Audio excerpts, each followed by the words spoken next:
If you are saying General Mempin, na walang nirelease na pondo ang DepEd dito po sa Youth Leadership Summits, saan po ginastos yung 15 million? Mr. Chair, according to the Freedom of Information Act, since these are confidential, we can share it, but if we follow the act, the Philippine Army or the General Headquarters Armed Forces would like to ask a written request from the committee, which is according to the Freedom of Information Act. Then we will provide. COMSEC is requested to draft a letter. Thank you, Mr. Chair. As requested by Colonel Boransing. Please continue, Congressman Luistro.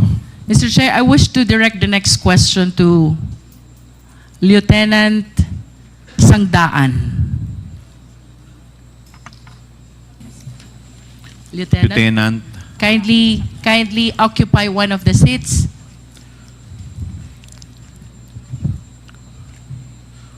Have you taken your oath, Lieutenant? Yes, Mr. Chair. Thank you. Lieutenant Sangdaan, I have here a certification which bears your signature, I suppose. This is about the 22 activities for the Youth Leadership Summit and 49 activities for the Information Education Campaign. This was held in the provinces of Ilocos Norte and Ilocos Sur, as well as La Union. Do you confirm this certification? Yes, Mr. Chair, Your Honor. And the certification, similar to the one issued by Colonel Boransing, is addressed to whom it may concern on the upper part and then on the lower part for the commander. For the record, Lieutenant Colonel Sangdaan, kanino Yes. niyo po ba talaga ina-address itong certification? Lieutenant Yes, ma'am, Sandaan, to the please. DepEd, ma'am. And can you be particular? Sino po sa DepEd? Ma'am, can I just give the background, ma'am? That was the instruction of my commander, and according to my commander, it was Major General Mempin who Okay, requested you it. answered the question already. Yes, ma'am. And similar to the questions which I raised to Colonel Boransing, do Yes, you ma'am. have also some documents with you which can provide details about the recipient of this 22 Youth Leadership Summit? Ma'am, right now, ma'am, I don't have the documents because I am no longer with the 5th Infantry Division, ma'am. I'm already reassigned to GHQ. But I assure you, ma'am, that You can there are produce. documents in You can the 5th produce. Infantry. Yes, ma'am. Okay. May I just state for the record, Mr. Chair, that Lieutenant Colonel Sangdaan manifested his commitment to submit the document about the 22 activities for Youth Leadership Summit. Yes, ma'am. Just like what Colonel Boransing have said a while ago, ma'am. I think it's much better for the Yes, Secretary. we will. We Yes, will, ma'am. Lieutenant Colonel. Please continue, Congresswoman Luistro. But at least, Lieutenant Colonel Sangdaan, can you name some of those 22 activities? Yung naaalala nyo lang po, because this is quite a lot compared to the one which Colonel Boransing had. He had only 8. You had 22. Ma'am, actually, these YLS were conducted by the line units of the 5th Infantry Division, sir. Ma'am, just like the 501st Brigade, the 5th CMO Battalion, and other infantry battalions in the area, ma'am. As to the specific of which, ma'am, hindi ko na ma-remember, ma'am. You mentioned which infantry division conducted this? 5th Infantry Division. Saan po ba kayo kasama? Sa 5th po ba? 5th Infantry Division, ma'am, as a staff of the 5th Infantry Division, ma'am. As one of the staff of the 5th Yes. Infantry Division. But I suppose that since you were the one who certified, you're supposed to have a personal knowledge of what happened. We base it on our records, ma'am, on our tabulated records. Do you intend to tell us, Lieutenant Colonel, that you were not the one who actually conducted this Youth Leadership Summit? Yes, ma'am. The line units, ma'am, were the one who conducted those activities. If it is not you, then who? Out of 8 Youth Leadership Summit, ilan po yung na-attendan nyo? Colonel Boransing, you're recognized. Yes, Mr. Chair. I was only able to attend one. So that means that you have no personal knowledge as well I have of all the 8 Youth Leadership Summit that happened. I have personal knowledge of this, ma'am. Mr. Chair, if I may explain lang po, the structure of my position is I am the G7 of the Infantry Division. So the Infantry Division has 3 infantry brigades. They control 3, one has 4 provinces, the other has 1 province, and the other brigade has 1 province. So I am in charge of supervising. I am the Civil Military Operations Officer, Mr. Chair.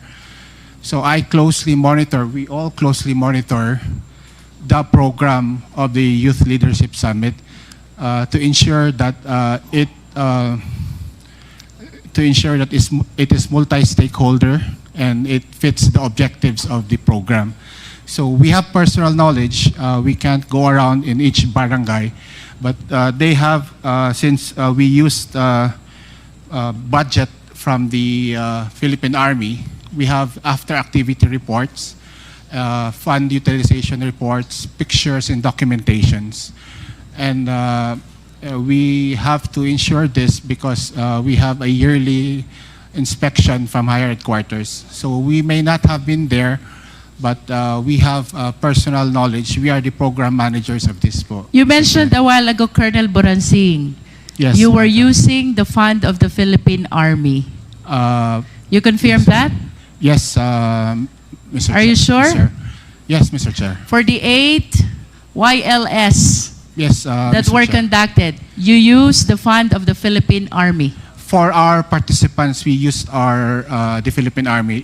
For the students, they used the local government unit funds, Mr. Chair. Okay, that is clear. Mr. Chair, I just wish to manifest the statement of Colonel Boransing that during the Youth Leadership Summit, for the military, they are using their military fund, and for the children or the youth, they are using the LGU fund. Colonel, I have with me another certification bearing the signature of Magtanggol Panopio. Is this your signature? Yes, Your Honor, Mr. Chairman. On this certification, you certified 205 youth students from different schools. 3 youth leadership summits held in the provinces of Bulacan, Nueva Ecija, and Zambales. You confirm this? Yes, Mr. Chairman, Your Honor.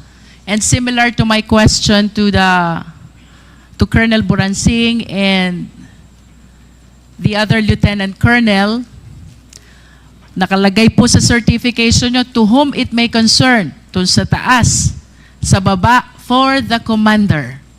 Kanino po ba talaga naka-address itong certification nyo? This is addressed to DepEd, ma'am. May I explain for the commander, ma'am? And can you please kindly be particular, who in DepEd? Ang dami po nila sa DepEd. Sino po sa DepEd ang kausap nyo when you submitted this certification? Yusek Nolasco Bempin, ma'am.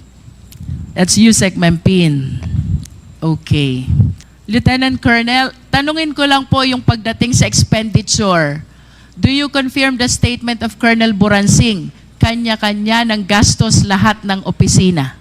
Yes, ma'am. Oh, no, yes, ma'am. And with respect to the children and the youth, it is the LGU The who LG, support the expenses. yes, ma'am, through their POPs plan, ma'am. Thank you. General, kanina po sabi nyo, hindi nyo alam yung confidential fund. Yeah, You that's still correct. confirm that? That's correct, Your Honor, Mr. But I Chair. hope you understand that the certifications, which I confirm from the AFP officers, the 4 of them, pertains to the expenditure of 15 million taken from the confidential fund. And according to them, those certifications were required by you. Your Honor, Mr. Chair, actually I was asked by the Officer of the Secretary to ask for certification coming from these units. But it is clear to them or even to me that no funds are involved, meaning no funds released to these units. What the Office of the Secretary is wanted to know is the product or the result of the collaboration of various stakeholders, including DepEd, with regards to our youth. So it is clear, ma'am, that DepEd has not released any single centavo to the conduct of wireless to the units mentioned, ma'am, Your Honor, and Mr. Chair. If you are saying, General Mempin, na walang nirelease na pondo ang DepEd dito po sa Youth Leadership Summits, saan po ginastos yung 15 million? That's, Your Honor, Mr. Chair, that was I was not aware of it because the task given to me is just to coordinate because to be candid about it, the commanders of Colonel Boransing, Colonel Panopio, and Lieutenant Colonel Sangdaan are my former colleagues or classmates in the Philippine Military Academy.